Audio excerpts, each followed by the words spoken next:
المتحدة، كندا والمكسيك، طوى الجزائريون صفحة الغياب عن أكبر حدث كروي عالمي في النسختين الماضيتين بروسيا ثم قطر، ليدون محارب الصحراء خامس مشاركة في كأس العالم في تاريخ كرة القدم الجزائرية. السؤال عن أول عهد الجزائريين بكؤوس العالم سيقودك إلى إجابة محفورة في الذاكرة الكروية الجماعية الجزائرية.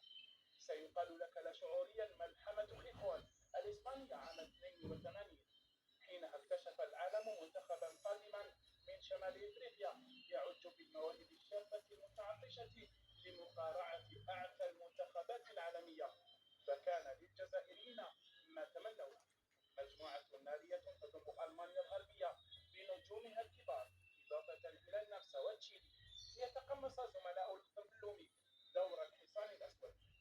من دون مقدمات، كان على الجزائريين الدخول في المنافسة في مواجهة العملاق الألماني الخضر، وبأداء باهر حققوا فوزا تاريخيا ب2-1 من توقيع ربح معجب هو الأخضر باللون. في المباراة الثانية، وعكس ما كان متوقعا، انهزم المنتخب الجزائري أمام نظيره النمساوي، لتأتي المباراة الثالثة التي حسمها زملاء صالح الصادق لصالحهم ب3 أهداف لهدفين. فوز لم يكن كافيا بسبب ما عرف آنذاك بمباراة العار، حينها لم تكن مباريات الجولة الأخيرة تلعب بنفس التوقيت. وبعدما علمت ألمانيا الغربية والنمسا بنتيجة الجزائر، تجلت معالم نتيجة مرتبة بين المنتخبين تسمح لهما بالتأهل. هدف مبكر للألمان، بعدها لا شيء، تمريرات بين اللاعبين دون المبادرة للهجوم.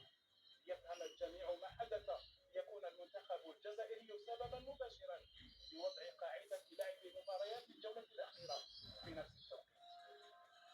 المشاركة الجزائرية الثانية جاءت امتدادا لجيل متميز في الثمانينات، فكان من المنطقي التأهل إلى كأس العالم في المكسيك، لكن النتائج لم تكن بمستوى التطلعات، بتعادل أمام أيرلندا الشمالية وهزيمتين ضد كل من البرازيل وإسبانيا على التوالي. 24 سنة كاملة انتظرها الجزائريون للعودة إلى كأس العالم، بتأهلهم في المباراة الفاصلة على حساب مصر بهدف عن طريق يحيى.